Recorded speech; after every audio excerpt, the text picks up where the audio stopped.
Hi எல்லாருக்கும் வணக்கம். Welcome to the fabric studio. இன்றைக்கி வீடியோவில் பர்ஃபெக்டாக எப்படி ரொம்ப ஈஸியாக குர்த்தியோட ஸ்லிட்ஸை தைக்கிறதுன்னு தான் பார்க்க போகிறோம். பிகினர்ஸ்க்கு ரொம்பவே யூஸ்ஃபுல்லாக இருக்கும். வீடியோவை ஸ்கிப் பண்ணாமல் பாருங்கள். இப்போ இந்த சுடிதாரில் ஆல்ரெடி நான் நெக் ஃபினிஷ் பண்ணி shoulder joining and sleeve joining எல்லாம் பண்ணி வச்சுருக்கேன். இப்போது சைட் ஜாயின் பண்ணிவிட்டு எப்படி ஸ்லிட் தைக்கிறதுன்னு மட்டும் பார்க்கலாம்.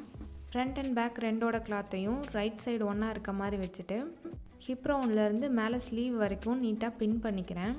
ஃப்ரண்ட் அண்ட் பேக் ரெண்டுலேயும் நாச்சஸ் போட்டிருப்போம். அது இந்த இடத்துல ரொம்பவே யூஸ் ஆகும். இங்கே பாடி பார்ட்டில் ஆல்ரெடி நான் கட் பண்ணும்போது போட்ட மார்க்ஸ் இருக்குது. ஸ்லீவில் மட்டும் மார்க்ஸ் இல்லை. நான் மார்ஜினுக்காக 1.5 இன்ச் கொடுத்துருந்தேன். அதை மட்டும் வெளிப்பக்கத்துலேருந்து மார்க் பண்ணிவிட்டு ஸ்லீவில் ஸ்ட்ரைட்டாக ஒரு லைன் போட்டுக்கிறேன். பாடி பார்ட்டில் ஆல்ரெடி மார்க்ஸ் இருக்குது.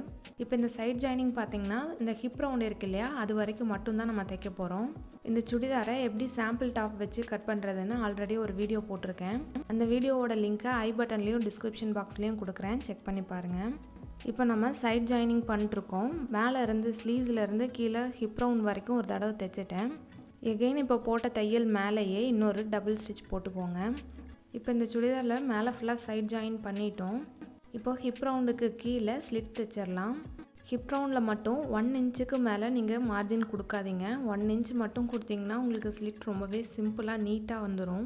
ஸோ நான் ஹிப் ரவுண்டில் இங்கே 1 இன்ச் தான் அங்கே எக்ஸஸாக கிளாத் கொடுத்துருக்கேன். அந்த 1 இன்ச்சு கிளாத்தை 1/2 இன்ச்சுக்கு இந்த மாதிரி டபுள் ஃபோல்ட் பண்ணி அந்த ஃபோல்டிங் மேலேயே தைக்கலாம். ஃபர்ஸ்ட் டைம் தைக்கும்போது கூட கொஞ்சம் கஷ்டமாக இருக்கலாம். 2-3 டைம் ப்ராக்டிஸ் பண்ணிட்டீங்கன்னா உங்களுக்கு இது ரொம்பவே ஈஸியாக வந்துடும். இப்போ எக்ஸஸாக விட்ட அந்த 1 இன்ச் மார்ஜினை 1/2 இன்ச்சுக்கு டபுள் ஃபோல்ட் பண்ணிவிட்டு மேலே வரைக்கும் தைக்கிறேன். அந்த எக்ஸாக்டாக இந்த பா ஷேப் கிடைக்கும் இல்லையா, அதுக்கு வந்து நம்ம ஹிப் ரவுண்ட் மார்க் பண்ணோம் இல்லையா, அதுலேருந்து அதுக்கு மேலே 1 இன்ச் வரைக்கும் இந்த மாதிரி டபுள் ஃபோல்ட் பண்ணி தைச்சிக்கோங்க. ஹிப் ரவுண்டுக்கு மேலே அந்த 1 இன்ச் வரைக்கும் மார்க் பண்ணோம் இல்லையா, அது வரைக்கும் தைச்சிட்டு நீடில் அப்படியே பாயிண்ட் பண்ணிவிட்டு இன்னொரு சைடில் இருக்க கிளாத்தையும் இந்த மாதிரி டபுள் ஃபோல்ட் பண்ணி அதையும் ஸ்டிச் பண்ணிடலாம். இப்போது சுடிதாரோட இன்னொரு சைடில் இருக்க கிளாத்தையும் இந்த மாதிரி டபுள் ஃபோல்ட் பண்ணி தைக்கிறேன். நீங்கள் இங்கே மார்ஜின் கரெக்டாக 1 இன்ச் வச்சுருந்தீங்க அப்படின்னா உங்களுக்கு கரெக்டாக இந்த ஃபோல்டிங் இருக்கும். பார்க்குறக்கும் இந்த ஸ்லிட்டு ரொம்பவே நீட்டாக 2 சைட்லும் ஈக்குவலாக ஒரே மாதிரி இருக்கும். இப்போ நம்ம தைச்சதோட இன்னொரு சைடில் வேணும்னா ஒரு தையல் போட்டுக்கோங்க, இல்லைனா கூட விட்டுடலாம். நான் வந்து இன்னொரு தையல் போட்டுக்கிறேன். இது வந்து ஹிப் ரவுண்ட் வரைக்கும் நம்ம தைச்சிட்டு அந்த இடத்துல நீடில் பாயிண்ட் பண்ணி அப்படியே டர்ன் பண்ணி பேக் சைட்லேயும் தைச்சிட வேண்டியது தான். ரொம்பவே சிம்பிள் தான். நீங்கள் எக்ஸஸாக கொடுக்குற மார்ஜின் கிளாத்தை மட்டும் கரெக்டாக பார்த்து விட்டுட்டிங்கன்னா உங்களுக்கு ஈஸியாக இதை ஸ்டிச் பண்ணிடலாம். வீடியோ யூஸ்ஃபுல்லாக இருந்துச்சுன்னா லைக் பண்ணுங்கள், ஷேர் பண்ணுங்கள். இந்த மாதிரி சுடிதாரோட ஸ்லிட்டை தைக்கிறதுக்கு ஸ்ட்ரகிள் பண்ணிட்டுருக்க உங்கள் ஃப்ரெண்ட்ஸுக்கும் ஃபார்வர்ட் பண்ணி ட்ரை பண்ணி பார்க்க சொல்லுங்கள்.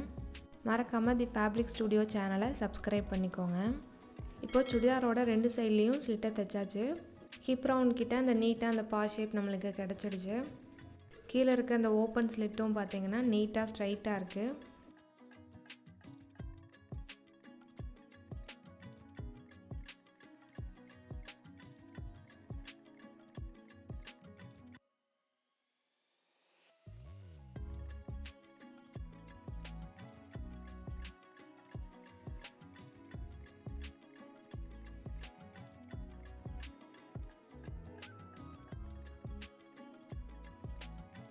இந்த வீடியோ உங்களுக்கு யூஸ்ஃபுல்லாக இருந்துச்சுன்னா லைக் பண்ணுங்கள், ஷேர் பண்ணுங்கள்.